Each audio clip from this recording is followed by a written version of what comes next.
सहे भारी जनक दुलारी राम की प्यारी, फिरे है मारी मारी जनक दुलारी। मुझे नहीं मालूम कितने लोगों ने ये गीत सुना होगा। आज आप लोग YouTube पे जाके इस गीत को सर्च कीजिएगा और सुनिएगा। ये पूरी तरह से भोजपुरी रंग में रंगा। आप जो हमारा पूर्वी उत्तर प्रदेश है और बिहार है, वहां पे जो बोली बोली जाती उसमें। अब आवारा फिल्म में ये गीत क्यों आया, कैसे आया, तो जो भी प्रसंग रहा उसमें उन्होंने ये गीत लिखा और उस आंचलिकता को अपने में समा के लिखा कि जो पूरी तरह से ये संदेश देता है कि अपनी जड़ से जुड़े रहो, और अगर जुड़े रहोगे तो आसमान भी छू पाओगे, और आसमान छूते वक्त ये ध्यान रहे कि एक पांव जमीन पे रहे। अब आगे आइए, ये सब मैं हिंदी फिल्मों की बात कर रहा हूं जिसमें भोजपुरी और भोजपुरी के संस्कार, उनका साहित्य समाया हुआ है, लेकिन हम उससे पूरी तरह से परिचित नहीं हैं। एक फिल्म आई 1958 में, मधुमती, दिलीप कुमार थे, सारे गाने शैलेंद्र के। अब उसमें एक गाना है, जुल्मी संग आंख लड़ी, संग आंख लड़ी, सखी मैं कासे कहूं रे सखी कासे कहूं, जाने कैसी ये बात बढ़ी, जुल्मी संग आंख लड़ी।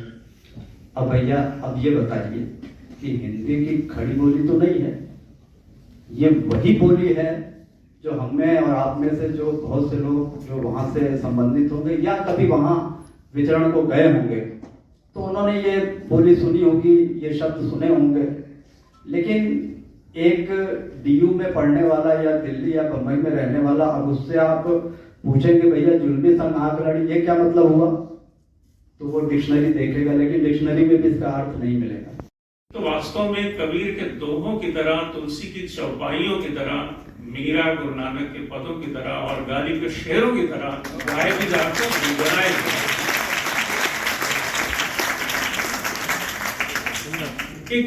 इंग्लैंड के बहुत बड़े कवि जिन्होंने भारत में नई कविता की धारा को बदल दिया,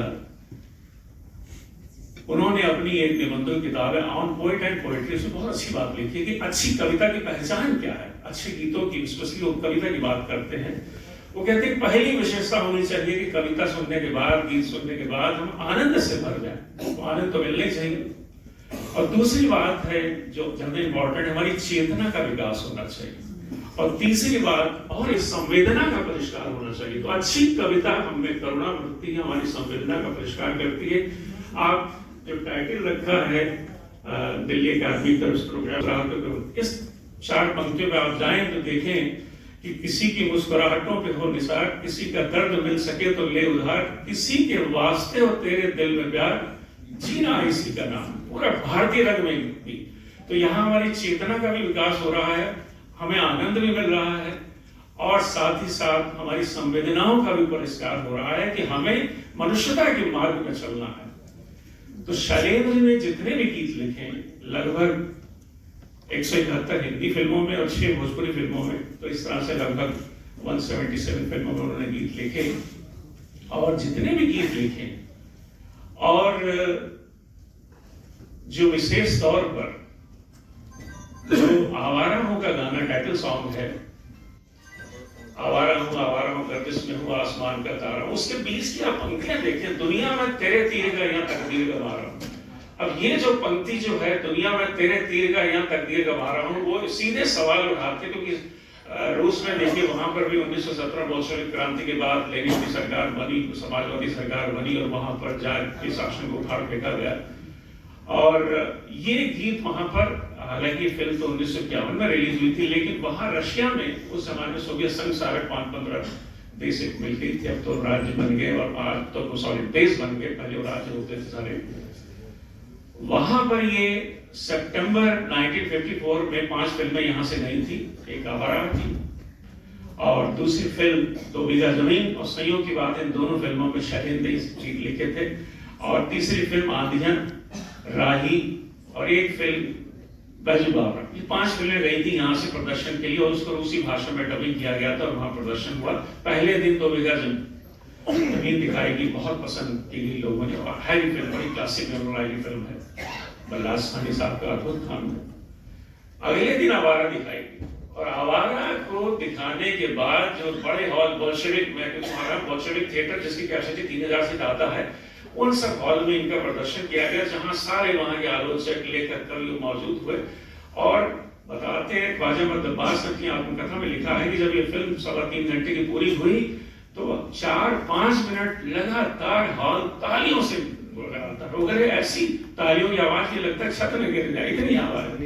के पीछे वाले गाने तो शैलेंद्र तो कम से कम नहीं लिखते थे, लेकिन रामशरण शर्मा मुंशी जी के बेटे बैठे, उन्होंने मुझे बताया था, रामशरण कह रहे जब वो पतली कमर गाना सुना उन्होंने, और जब वो 1952 में घर आए दिल्ली में रामविलास शर्मा जी के छोटे भाई से मिलने, और सोफे पर लेटे हुए थे, तो मुंशी जी जो इनके मुकुल शर्मा जी के पिताजी हैं, रामशरण शर्मा, उन्होंने कहा भाई शैलेंद्र तुमसे उम्मीद नहीं थी ऐसा घटिया गाना लिखने। हालांकि उस जमाने में, आज समय बदल गया।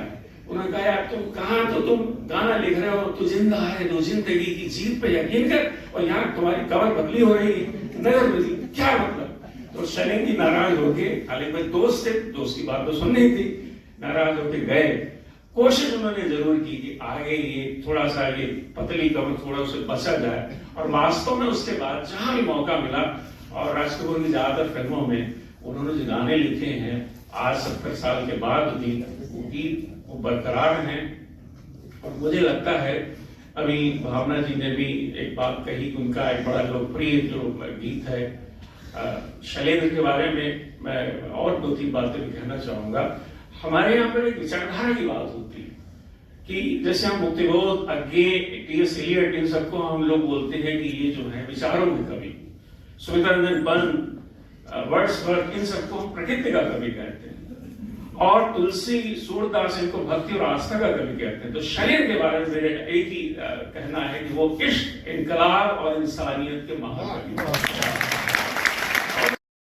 बहुत मुमकिन है कि और उदाहरण, लेकिन वो क्यों,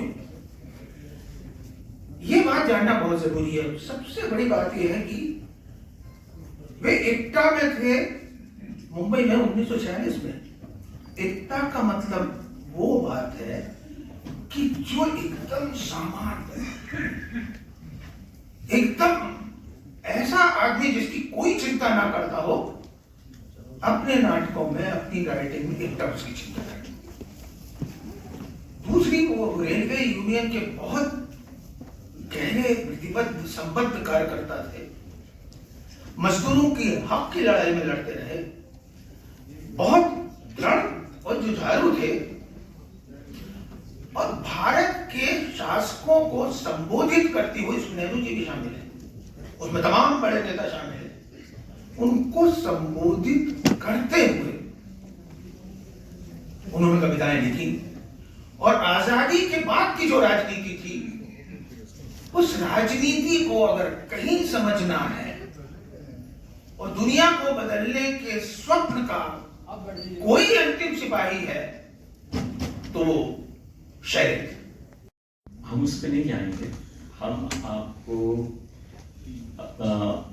घर के बारे में, अब हमारे निजी जीवन के बारे में कुछ बात बताना चाहेंगे। हालांकि समय इतना तो है नहीं कि हम बोलते जाएं, पर कोशिश करेंगे संक्षेप में जितना बता सकें आपको बताएं।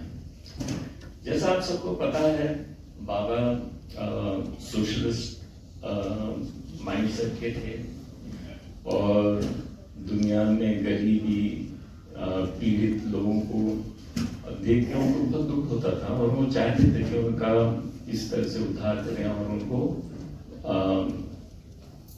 सुखी जीवन जीने का मौका मिले। तो अपने तरफ से वो जो कर सकते थे वो करते थे। और आपको ये भी पता है कि वो कम्युनिस्ट पार्टी में मेंबर थे कुछ सालों तक, बाद में तो छोड़ दिया था। पर इन विचार, कम्युनिस्ट विचारधारा का इन्फ्लुएंस उनके घर में जो हम देखते हैं वो पूजा पाठ के विषय पर होगा। घर में हमारे पूजा पाठ बिल्कुल ना के बराबर था। साल में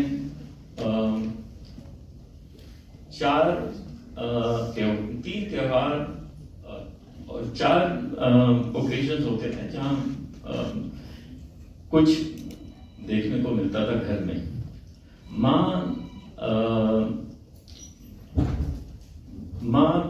पूजा पाठ में रुचि रखती थी, पर पिताजी बिल्कुल नहीं, उनका कोई उसमें वो नहीं था इंटरेस्ट।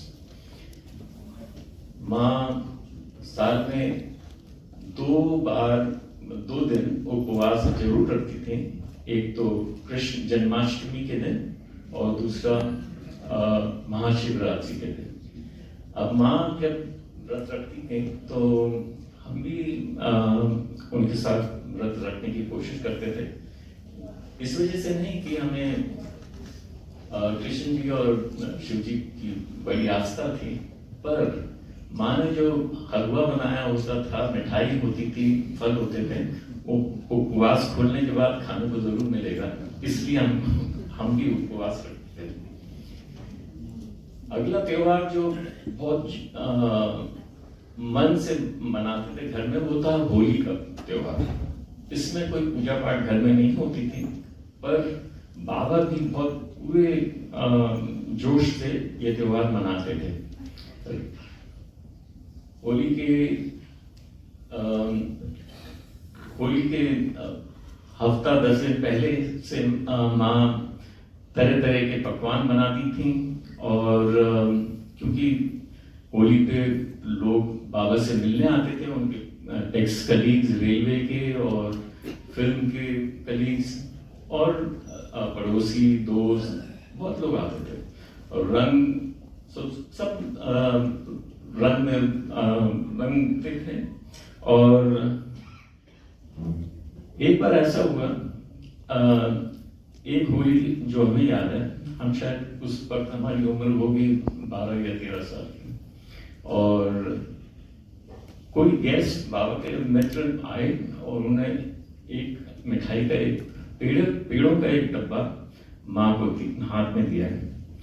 माँ ने खोल के देखा कि मिठाई क्या है, तो उसमें पेड़े थे, पर पेड़े हरे रंग के थे, तो थोड़ा हरा था, हल्का हरा।